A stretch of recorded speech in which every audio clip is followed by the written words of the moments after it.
அப்பா, எனக்கு பயமா இருக்கு. நமக்கு பயமா இருக்கும்போது நம்ம என்ன செய்யணும்? நம்ம வசனங்களை சொல்லணும். ஆண்டவரின் வசனங்கள். அந்த தீர்க்கதரிசி ஏசையா, நீ சொல்லு. உன்னை உருவாக்கினவரும் கர்த்தர் சொல்லுகிறதாவது, பயப்படாதே. உன்னை மீட்டுக் கொண்டேன், உன்னை பெயர் சொல்லி அழைத்தேன், நீ என்னுடையவன்.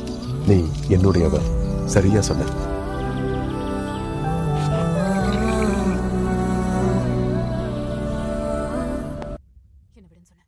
அது உனக்காக இல்ல. மரியாளே, மகதலேனா மரியாளே, என் பேர் எப்படி தெரியும்? உன்னை சிருஷ்டித்தவரும் உன்னை உருவாக்கின கர்த்தர் சொல்லுகிறதாவது, பயப்படாதே, உன்னை மீட்டுக் கொண்டேன், உன்னை பேர் சொல்லி அழைத்தேன். நீ என்னுடையவன். நீ என்னுடையவள்.